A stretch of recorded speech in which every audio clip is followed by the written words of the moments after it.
नहीं रहे हैं। उन्होंने हमारे समाज को उठाने के लिए विभिन्न प्रकार के संगठन बनाए हैं, जिनके द्वारा कि उन्होंने हमारे समाज में चेतना पैदा की है। पहले उन्होंने संगठन बनाया डीएसओ, रामसेव, और इसमें कैडर कैंप दिए गए हैं विभिन्न प्रकार के। हर जिले में, हर ब्लॉक स्तर पे कैडर कैंप दिए गए हैं, जिनके द्वारा कि हमें समझाया गया है कि कैसे हमको आगे बढ़ना है, किस लोगों को हमें जोड़ना है, कैसे हमें जोड़ करके वोट, अपने वोट की पहचान करनी है, और जिससे कि हमारा समाज एकत्रित हो। विभिन्न प्रकार के कैडर कैंप दिए गए हैं, जो कि मान्यवर कांशीराम की ही देन है। ऐसे महापुरुष को मैं सत नमन करते हुए मैं मान्यवर श्री चेतराम जी से अनुरोध करूंगा कि भीम आर्मी के उपाध्यक्ष, जिला उपाध्यक्ष जी से, कि मान्यवर कांशीराम जी के बारे में विशेष तौर से बताने का कष्ट करें, क्योंकि आपको नॉलेज है।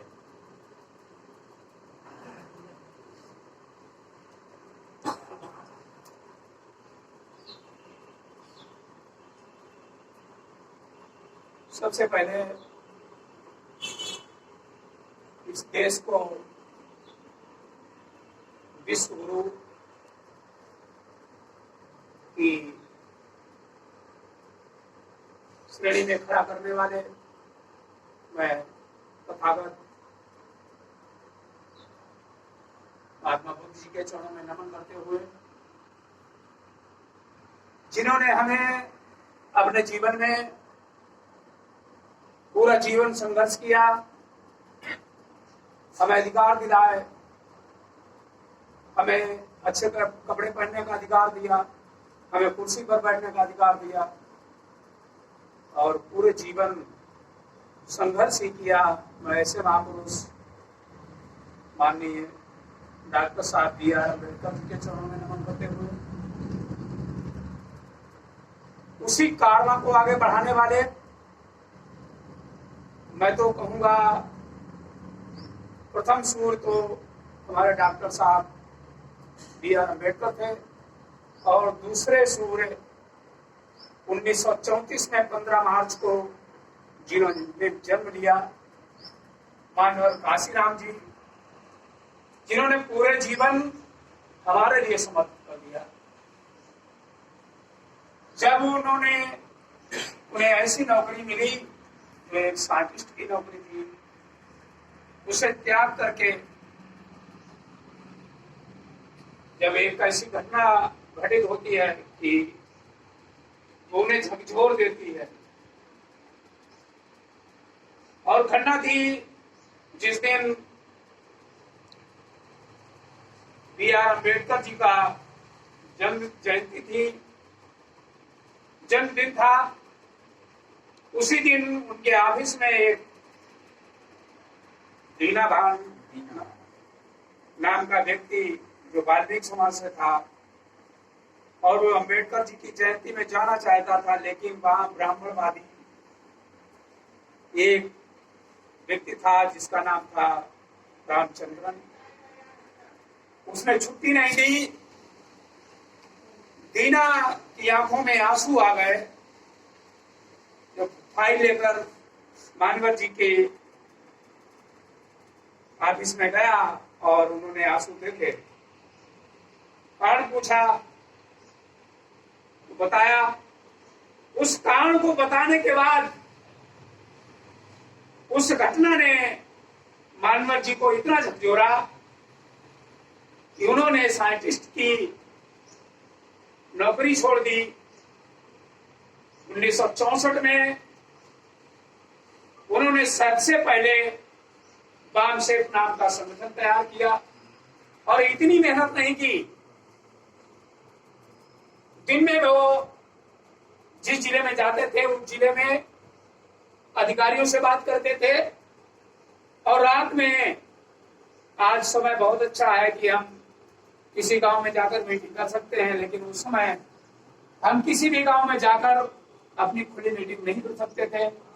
तो उस समय वे किसी न किसी गांव में जाकर शाम को मीटिंग रात में करते थे और दिन में अधिकारियों से मिलते थे कि सहयोग करें। तो ऐसे संघर्ष करते हुए उन्होंने उस समय के बाद DS4 का गठन किया। उसके बाद जब धीरे धीरे कारवां आगे बढ़ा, 1984 में उन्होंने बसपा का गठन किया।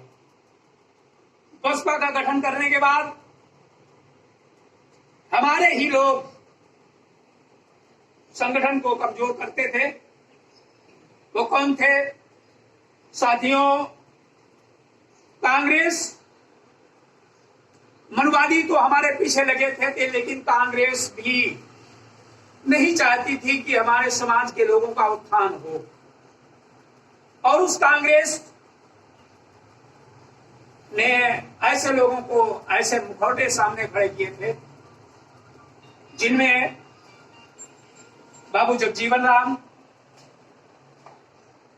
बूटा सिंह जी, उनको चेहरा दिखाकर जब हमारे लोग MP, जब मानवर जी के संगठन से कोई चुनाव लड़ता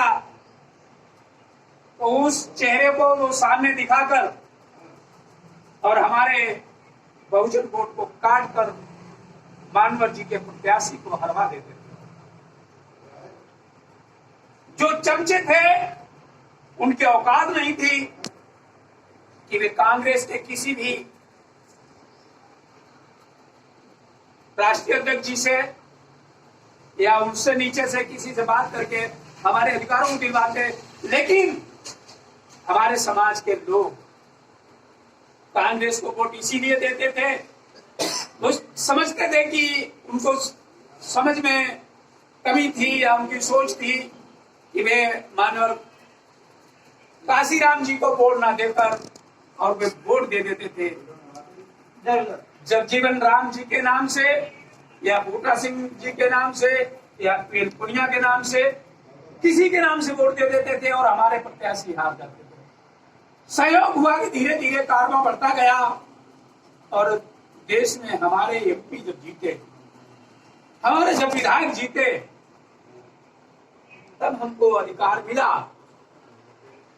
कांग्रेस चाहती नहीं थी कि हमारे लोगों को अधिकार मिले, क्योंकि वो लाली पाप दिखाकर हमारा वोट लिया करते थे और कांग्रेस को मालूम था कि हम केवल 2 लोगों